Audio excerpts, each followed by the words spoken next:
கர்த்தருக்குள் பிரியமான சகோதர சகோதரிகளே, மீண்டுமாக உங்கள் யாவரையும் இந்த காணொளி வாயிலாக பார்ப்பதிலே நான் மிகவும் சந்தோஷப்படுகிறேன். இந்த நாள் தியானத்திற்காக ஒரு வார்த்தையை நான் தேர்ந்தெடுத்திருக்கிறேன். அது அவன் செய்வதெல்லாம் வாய்க்கும் என்கிற கர்த்தருடைய வார்த்தையிலிருந்து இன்றைக்கு நாம் கற்றுக்கொள்ளப் போகிறோம். வேதம் சொல்லுகிறது, அவன் செய்வதெல்லாம் வாய்க்கும்.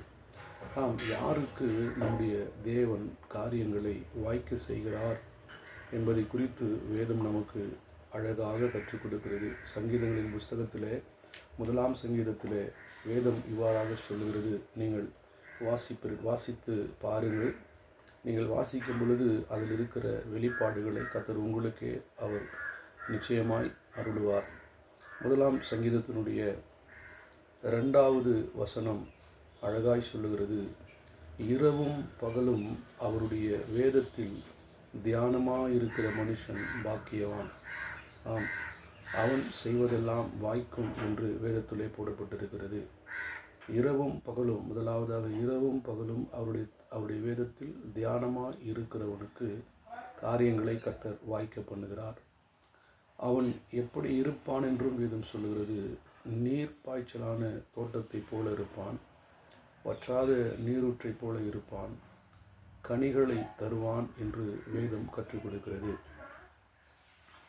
நீங்கள் அந்த அதிகாரத்திலே அவன் செய்வதெல்லாம் வாய்க்கும். அப்போது தியானமாக இருக்கிற மனுஷன் செய்வதெல்லாம் வாய்க்கும். வேதத்தை தியானிக்கிற மனுஷனுடைய வாழ்க்கையிலே தேவன் காரியங்களை அவர் வாய்க்கச் செய்கிறார். அது மாத்திரமல்ல, யாருக்கு தேவன் வாய்க்கச் செய்கிறார் என்பதை குறித்து வேதம் நமக்கு தெளிவாக கற்றுக் கொடுக்கிறது. உபாகமத்தின் புஸ்தகம் 29 அதிகாரம் 9வது வசனம் சொல்லுகிறது, வேத வசனத்தின்படி செய்கிறவர்களுடைய காரியத்தை கர்த்தர் வாய்க்க பண்ணுகிறார். இன்றைக்கு நாம் வேதத்தை கேட்பதோடு நிறுத்திவிடாமல், வேதத்தை வாசிப்பதோடு நிறுத்திவிடாமல், அதன்படி செய்யும் பொழுது தேவன் நம்முடைய காரியங்களை வாய்க்க பண்ணுகிறவராய் இருக்கிறார் என்று வேதம் நமக்கு கற்றுக் கொடுக்கிறது. அருமையான கர்த்தருடைய பிள்ளைகளே, அன்றைக்கு பேதுரு தேவனுடைய வார்த்தையை கேட்டு அதன்படி செய்ததனால தான் அவனுடைய படகிலே தேவன் திரளான மீன்களை பிடிக்கும்படி அவனுக்கு உதவி செய்தார். அதற்கு முன்பதாக அவனுடைய அனுபவம் எப்படிப்பட்ட அனுபவமாக இருந்தது? வலைகளை அலசி கொண்டிருக்கிற அனுபவம். ஆனால் அடுத்ததாக வலை கிழியத்தக்க, அலைசி கொண்டிருந்த அனுபவங்கள் மாறி வலை கிழியத்தக்கதான அனுபவத்துக்குள்ளே கர்த்தர் அவனை கொண்டு போனார். எப்பொழுது என்று சொல்லி நாம் பார்ப்போமானால், அவன் கர்த்தருடைய வேத வார்த்தையின்படி அவன் செய்தபடினாலே அவனுக்கு அப்படி நடந்தது. 2 பேர் வீடு கட்டினார்கள். தேவனுடைய வார்த்தை சொல்லுகிறது, ஒருவன் கண்மலையின் மேல் கட்டினான், ஒருவன் மணலின் மேல் கட்டினான் என்று. கண்மலையின் மேல் கட்டினுடைய வீடு நிலைத்திருந்தது, மணலின் மேல் கட்டினுடைய வீடு அது இடிந்து விழுந்தது என்று வேதத்திலே நாம் பார்க்கிறோம். இன்றைக்கு கர்த்தருடைய வார்த்தையின்படி நாம் செய்வோமானால், கண்மலையின் மேல் நம்முடைய காரியங்களை கட்டுவோமானால், நம்முடைய காரியங்களை கர்த்தர் வாய்க்க பண்ணுகிறார். 2வதாக வேதம் சொல்லுகிறது, ஆதியாகமம் 39:3 சொல்லுகிறது, யோசேப்பை குறித்து அவன் செய்த யாவற்றையும் கர்த்தர் வாய்க்க பண்ணினார். இன்றைக்கு யோசேப்பு செய்த யாவற்றையும் அவன் எஜமான் கண்டு, அவன் எதை செய்தாலும் வாய்க்கிறது என்பதை அவன் கண்டு அவனை அழைத்து அந்த தேசத்திற்கு அவனை 2வதாக ஒரு அதிபதியாக அவன் வைத்தான். அவனுக்கு அடுத்த ஸ்தானத்திலே ராஜா அவனை வைத்திருந்தான். இதில் ஒரு காரியத்தை நீங்கள் சிந்தித்து பாருங்கள்.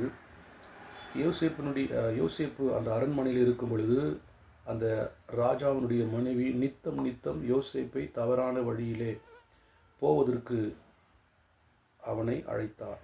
ஆனால் வேதம் சொல்லுகிறது, இதையெல்லாம் செய்து முடித்த பின்பு அந்த ராஜா அவனை அழைத்து சகல ஜனங்களும் அவனுக்கு முன்பதாக பணிந்து குனிந்து அவனை வணங்க வேண்டும் அப்படின்னு ஒரு கட்டளையை போட்டார். நீங்கள் கவனிக்கணும் பாருங்கள், எந்த ஒரு பெண்மணி தன்னை பாவத்திற்கு கட்டாயப்படுத்தி அழைத்தாலோ இப்போ அவளும் தன்னை குனிந்து வணங்கினாள். நம்முடைய காரியங்கள் இப்படி தான் நமக்கு வாய்க்கும். எவர்களுக்கு முன்பதாக நீங்கள் அவமானப்பட்டு தலைகுனிந்து போனீர்களோ அவர்களுக்கு முன்பதாக உங்கள் தலையை உயர்த்துவார், அவர்கள் குனிவார்கள். எனக்கு அருமையான கர்த்தருடைய பிள்ளைகளே, யோசேப்போடு கூட கர்த்தர் இருந்தபடியினால்தான் அவன் காரியங்கள் வாய்த்தது. இன்றைக்கு நம்மோடு கூட கர்த்தர் இருக்கிறாரா அல்லது இருந்தால் நம்முடைய காரியங்கள் வாய்க்கும். அவர் நம்மோடு கூட இருக்க வேண்டுமானால் அவருக்கு பிரியமானவைகளை நாம் செய்ய வேண்டும். யோசேப்பு கர்த்தருக்கு பயந்ததினாலே கர்த்தர் அவனோடு கூட இருந்தார். இன்றைக்கு நாம் பயப்படுவோமானால் கர்த்தர் நம்மோடு கூட இருப்பார். மூன்றாவதாக வேதத்தில் நீங்கள் பார்க்கும் பொழுது 2 நாளாகமம் 14:7 அங்கே ஒரு வித்தியாசமான சூழ்நிலை ஒரு மனிதனுக்கு உண்டாகுகிறது. அந்த சூழ்நிலையிலே அவன் என்ன செய்ய வேண்டும் என்று அவனுக்கு தெரியாதிருந்த நேரத்திலே அவன் ஒரு காரியத்தை செய்தான். சகல இஸ்ரவேல் ஜனங்களையும் அழைத்து உபவாசித்து தேவனை தேடும்படியாக அவன் செய்தபடியினாலே காரியங்கள் வாய்த்தது என்று நாம் அங்கே வாசிக்கிறோம். இன்றைக்கு நாம் கர்த்தரை தேடுவோமானால் நம்முடைய காரியங்கள் வாய்ப்பது நிச்சயம் என்று வேதம் நமக்கு கற்றுக் கொடுக்கிறது. ஒவ்வொரு நாளும் வேதம் சொல்கிறது, அதிகாலையிலே என்னை தேடுகிறவன் கண்டடைவான். கர்த்தரை தேடுகிறவர்களுக்கு ஒரு நன்மையும் குறைவுபடாது என்று பல காரியங்களை கர்த்தர் நமக்கு ஆவியானவர் வேதத்தில் எழுதி வைத்திருக்கிறார். கடைசியாக ஒரு காரியத்தை சொல்லி நான் முடிக்க விரும்புகிறேன். சங்கீதங்களின் புஸ்தகம் 37:5 சொல்லுகிறது, உன் வழியை கர்த்தருக்கு ஒப்புவித்து அவர் மேல் நம்பிக்கையாயிரு, அவரே காரியத்தை வாய்க்க பண்ணுவார். நம்முடைய வழிகளை அவருக்கு நாம் ஒப்பு கொடுக்கும் பொழுது நம்முடைய காரியங்களை கர்த்தர் வாய்க்க பண்ணுகிறார். எனக்கு அருமையான கர்த்தருடைய பிள்ளைகளை, அநேக நேரங்களிலே நாமவே ஒரு வழியை தெரிந்து கொண்டு அநேக நேரத்திலே நாம் தோல்வி பெறுகிறோம். ஆனால் நம்முடைய வழிகளை கர்த்தருக்கு ஒப்பு கொடுக்கும் பொழுது நம்முடைய வாழ்க்கையிலே தோல்வி என்பதற்கான ஒரு அடையாளமே அங்கே இருக்காது என்பதை நான் விசுவாசிக்கிறேன். வேதம் சொல்லுகிறது, உங்களுடைய வழிகள் அவருடைய வழி அல்ல, அவருடைய வழி உங்கள் வழி அல்ல. நம்முடைய வழிகள் அவருடைய வழிகள் அல்ல. நம்மை காட்டிலும் மேலான வழிகளை கர்த்தர் நமக்கென்று ஏற்படுத்தி வைத்திருக்கிறார். ஒருவேளை இஸ்ரவேல் ஜனங்களை தேவன் அழைத்து அடிமைத்தனத்திலிருந்து வெளியே கொண்டு வந்த பொழுது அவர்கள் ஏதோ சாதாரணமாக நம்ம கடந்து கானானுக்கு போயிடலாம், ஈஸியான வழி இருக்கும்னு நினைச்சிருக்கலாம். ஆனாலும் கர்த்தர் அவர் நினைத்த வழியிலே அவர்களை கொண்டு போனார். எப்படிப்பட்ட வழி அது? அது செங்கடல் பிளந்து கொடுத்த வழி, அந்த பாலைவனத்திலே கடந்து போன வழி, பலவிதமான நெருக்கத்தின் மத்தியிலே கஷ்டத்தின் பாதையிலே கடந்து போன வழிகள் தான். ஆகவே இன்றைக்கு நம்முடைய வழிகளை கர்த்தருக்கு ஒப்பு கொடுப்போம். நாம தேடிக்கொண்டிருக்கிற வழிகளை விட்டுவிட்டு கர்த்தருக்கு நம்முடைய வழிகளை ஒப்பு கொடுப்போம்.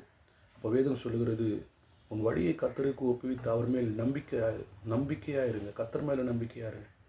மனுஷனை நம்பி ஏமாந்தது போதும். மனுஷனை நம்பி நம்ம கோட்டை விட்ட காரியங்கள்லாம் போதும். கர்த்தரையே நம்பி இருப்போம்.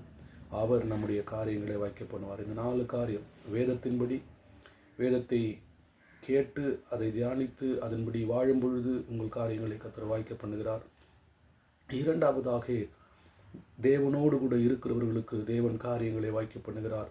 மூன்றாவது, கர்த்தரை தேடுகிறவர்களுக்கு கர்த்தர் காரியங்களை வாய்க்க பண்ணுகிறார். நான்காவதாக, வழியை ஒப்பு கொடுத்து அவர் மேல் நம்பிக்கையாக இருக்கும்போது கர்த்தர் வாய்க்க பண்ணுகிறார். கர்த்தர் தாமே இந்த வார்த்தையின் மூலமாக உங்களை ஆஸ்வதிப்பார். ஒரு முக்கியமான ஒரு அறிவிப்பை நான் உங்களுக்கு இந்த காணொளி வாயிலாக நான் அறிவிக்க இருக்கிறேன். வருகிற 15/1/2026 அன்று புதுப்பாக்கத்திலே முரே ரபேந்திரா பள்ளியிலே டேரம்மா தோட்டம் நம்பர் 19 டேரம்மா தோட்டத்திலே ஒரு நாள் அக்கினி முகாம். குறிப்பாக இந்த அக்கினி முகாம் யாருக்காக வைக்கப்பட்டிருக்கிறது என்றால், ஊழியர்களுக்காக, ஊழிய வாஞ்சை விருப்பம் இருக்கிறவர்களுக்காக, சபை தலைவர்களுக்காக, ஜபக்குழு தலைவர்களுக்காக இந்த ஒரு நாள் அக்கினி முகாம் வைக்கப்பட்டிருக்கிறது. இதில் வந்து கலந்து கொள்ளுங்கள். அதில் அருமையான தேவ ஊழியன் சுவிசேஷகர் சுரேந்தர் ஏசுதாஸ் அவர்கள் கர்த்தருடைய வார்த்தையை பகிர்ந்து கொண்டிருக்கிறார்கள். தேவ மனிதர்கள் ஆராதனையை நடத்திருக்கிறார்கள், ஜபத்தை நடத்திருக்கிறார்கள். தீர்க்க தரிசன வரம் பெற்ற ஒரு தேவ மனிதன், நிச்சயமாகவே தீர்க்க தரிசன வார்த்தைகளை நீங்கள் பெற்றுக்கொள்வீர்கள்.